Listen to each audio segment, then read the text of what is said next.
Hello and welcome to Long Island Weather Update. It's almost 10 o'clock on another beautiful day, April 26, 2024. Another beautiful day. We had a few cumulus pop up in the morning hours and parts of the island, and then some cirrus kind of came in later in the afternoon. But other than that, you're looking at the satellite right now, and you're seeing pretty much plenty of sunshine out there. And this is what the satellite looked like. Again, another satellite image from today, and you can see plenty of sunshine. There was a line of clouds that popped up over Long Island that was probably some sort of sea breeze front or something. But where I was right over here at the mouth of the Peconic River, Indian Island County Park. You'll want to stay tuned for that because it was pretty spectacular. Very spectacular, and you'll definitely want to stay tuned for that. I hadn't been there in a number of years, and it was just such a beautiful place. So let's go and look at our current conditions outside right now, and you'll see that we've got the blue. That means we've got to deal with some more frost advisories again. Eastern Suffolk and much of the state of New Jersey again in that frost advisory. And today may have been a little bit warmer than yesterday, so Islip's 46 degrees. But it got pretty chilly this morning. There was some radiational cooling. You see today temperatures generally were in the mid-50s for the most part. A little bit warmer than today. A little bit warmer. We had more sunshine. And light easterly winds turned to southeasterly, and then now south this evening. So let's go look at our highs across the area, and our highs generally mid-50s across the area. So mid-50s, except maybe on the South Fork of some low 50s there. Closer to the city, it looks like it actually hit 63 in Central Park, so a lot warmer in the city. 57 at LaGuardia, 59 over there at Kennedy. I don't think, no, that's Kennedy, I think. 55 at Kennedy. And then going into Jersey, along east of the Parkway, mid-50s, but as you got west of the Parkway, it was closer to 60 degrees with the sun out, and again, that light south wind. Wasn't too windy today at all, so some people have been complaining about the wind, but today we had pretty light winds. And let's take a look at what those light winds did this morning, because it got down to 24 at West Hampton, 28 at Shirley, 33 at Islip. So a lot of areas got down to the mid-30s, and some of those colder spots again got into the 20s with those low dew points for the most part that we had today. We've got, again, 30s for lows in a lot of central Long Island. It's actually managed to be colder than the South Shore. Well, when there's radiational cooling, the central part of Long Island generally is cooler. And then, obviously, the city holding on to the heat with the 40s. And then as we go into Jersey, let's see what they did. 25 at Miller Air Park. So Pine Barrens in Jersey got pretty chilly, too. They also got below freezing. And a lot of areas in Monmouth and Ocean County got close to or slightly below the freezing mark this morning. So, pretty chilly out there. But you'll see dew points are still pretty low, and that's going to lead to some more radiational cooling tonight, I think. We do have that south wind, and you can see the air pressure pretty high, 30.51 inches. That's a pretty strong high-pressure system that's over us right now. And that high will be shifting offshore for tomorrow into the weekend and changing the kind of air mass we have. So let's look at the local weather, our climate almanac for the day. I don't want to call this climate almanac, whatever. So we had a record low at Islip. That's the big news. 33 degrees. Record low. When do we ever see a record low at Islip? Well, we did get a record low at Islip. 33 degrees. That's how chilly it was. That's a record low, beating the old record of 34 that was set back in 1976. So it's a pretty old record that was broken. The high was 56, so the high was 6 degrees below normal. The low was 12 degrees below normal, putting us 9 degrees below normal for the day. Now, Central Park was a different story. They got all the way up to 65. Oh, the city is so much hotter. So they were only 1 degree below normal. The low was 43, so they're only 1 degree below normal on the high, and 4 degrees below normal for the day. And then I think there was another site. Was it JFK?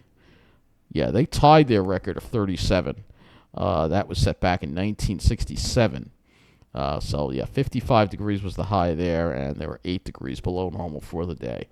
But we're going to be on a warming trend. You can say goodbye to these chilly temperatures. I happen to like them. I think it's nice to walk around in the cool, sunny, dry air. It beats the heat and humidity any day, in my opinion. But some people, I don't know, for whatever reason, like the warmth and the humidity, you know. But don't worry, they have a whole summer to look forward to. I'm not going to look forward to it, but anyway, let's go look at, before I go on and talk about the forecast for this weekend, I just want to touch on what's happened in Omaha. There's a tornado emergency there. Massive tornadoes have just been extremely destructive.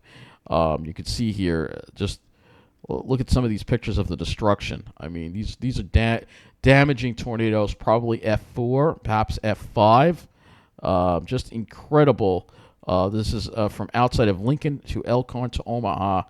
And this is one of the worst tornadoes that has ever hit Nebraska right now. Actually, there's 3 tornadoes that have touched down in the greater Omaha area. So this is pretty crazy stuff. You can see they're showing the radar here.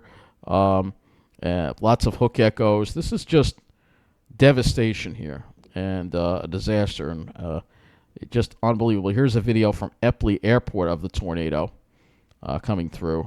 Absolutely crazy to see this happening in a metro area. But tornadoes don't care about that. They don't care. And we live in a warmer world, and these storms get supercharged, and that's what we're seeing here. This tornado is, yeah, look at that thing. I mean, that's a small one compared to the earlier one here. That's actually a small one, but still absolutely terrifying to see. And it looks like it's getting bigger. So you can see how it starts small and then it gets bigger. It starts turning into a wedge tornado right there.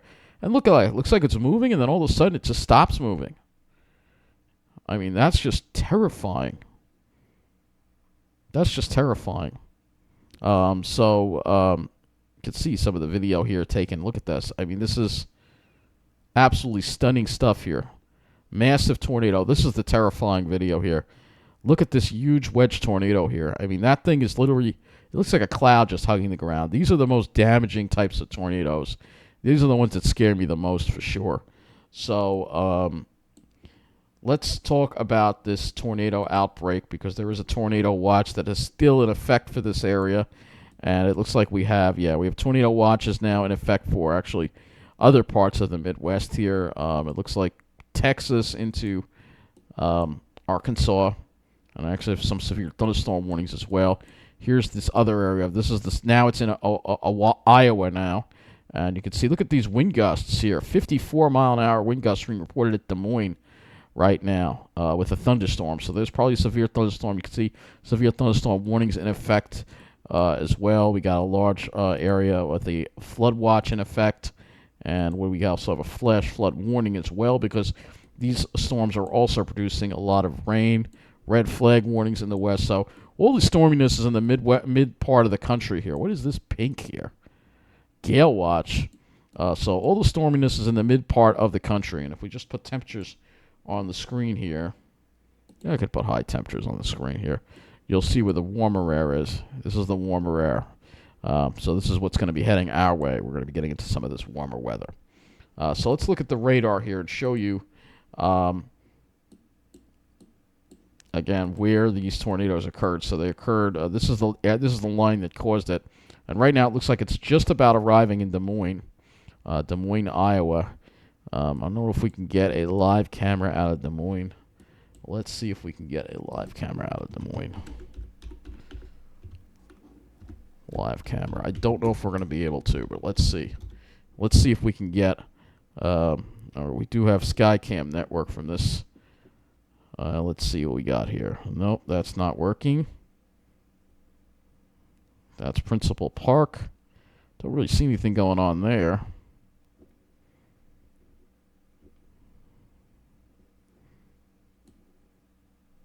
I don't know where these are. But Des Moines is about to get hit. Let's look at the lightning here. Let's see. I'm sure these storms are producing. And you see another area of storminess in southern Illinois, and this goes back into Arkansas and into northeast Texas. There are a couple of nasty-looking cells over here. So, yeah, we're enjoying the quiet. They're getting all the storminess. And let's go and take a look at, we'll do it this way. We'll take a look at the CONUS view here. We'll do the GLM flash intensity. Just kind of show you all the lightning going on. You can see a lot of lightning with that storm over Iowa, it looks like. There's quite a bit of it, but I'll take this loop a little longer so you get to see how it evolved as it was going through Nebraska. And you can see this just really, you can see, look at this, just intense storm here. And again, look at that. There's that connection again to the Pacific. There it is.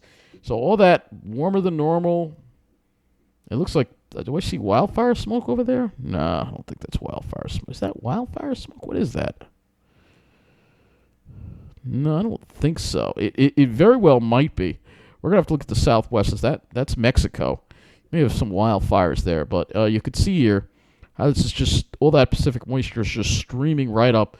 Again, we are living in a warmer than normal world. The oceans are warmer than normal, and that actually has a huge impact. More than the land being above normal is the oceans being above normal. It has a huge impact on these storms. And these storms, every one of them seems to just become more and more intense, these areas of low pressure. You can see that right here. So let's go to southwest view here, because that looks like a big area of wildfire smoke here. Let's go ahead and put this to 48. Oh, this isn't going to show. Yeah, this is more like, this is not really going to show that. Do Southern Rockies, maybe that'll work. Yeah, that'll work. Let's see. Yeah, there are wildfires. Looks like there's some big wildfires in Mexico right there. Yeah, a whole bunch of them. So get ready. Get ready. You're going to see lots more of that come this year. It's going to be bad. But anyway, yeah. And actually, I want to go and let's go to the Ventus sky here and kind of show you what the radar was doing over Omaha. We go to radar.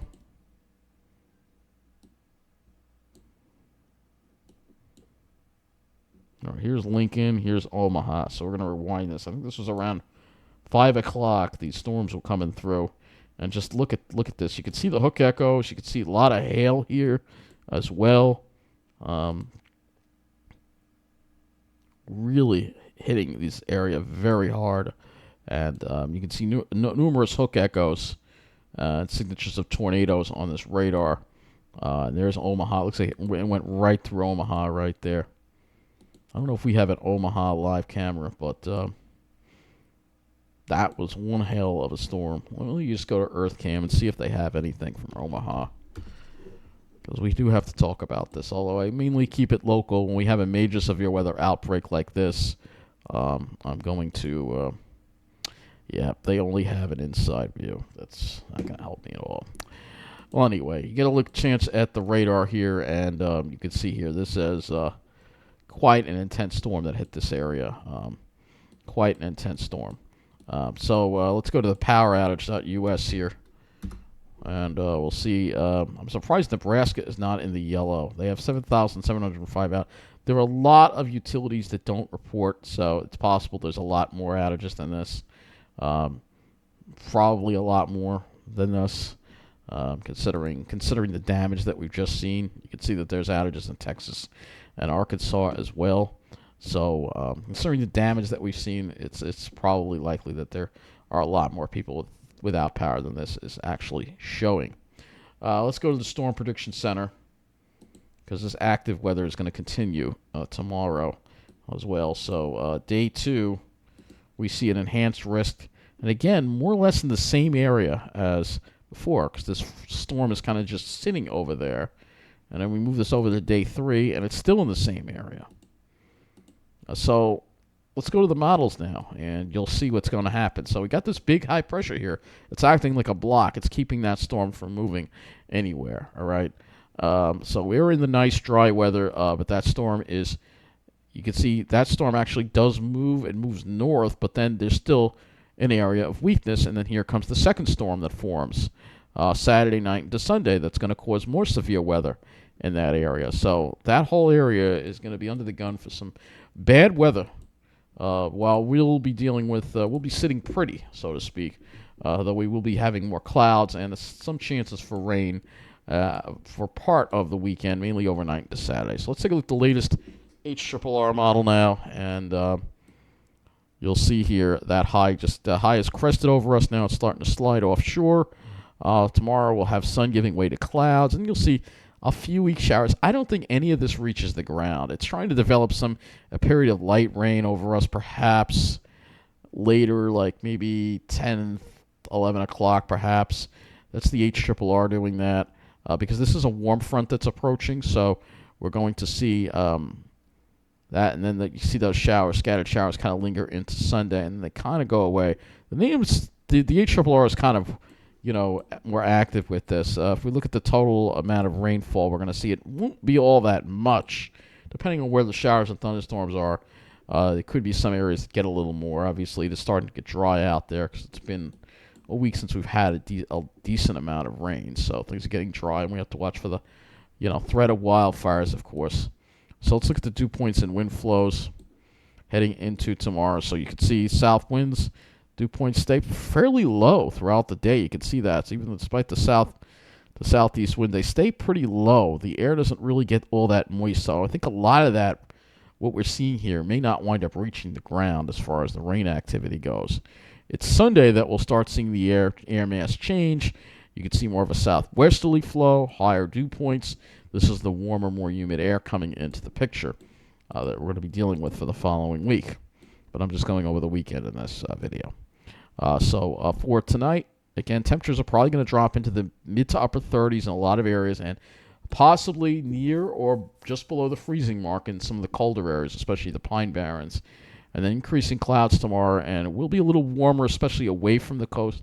I think, it was actually warmer. The model kind of underdid it, so I'm thinking probably maybe closer to maybe low to mid 60s, perhaps in parts of Jersey and Long Island. I think we're only going to make it to around the 60-degree mark with that south wind and that sea breeze keeping things cooler and the clouds increase. And then we won't be dropping as much tomorrow night, staying probably in the mid to upper 40s, close to 50. And then look at what happens Sunday, especially if you're in Jersey. You are going to have a very warm day.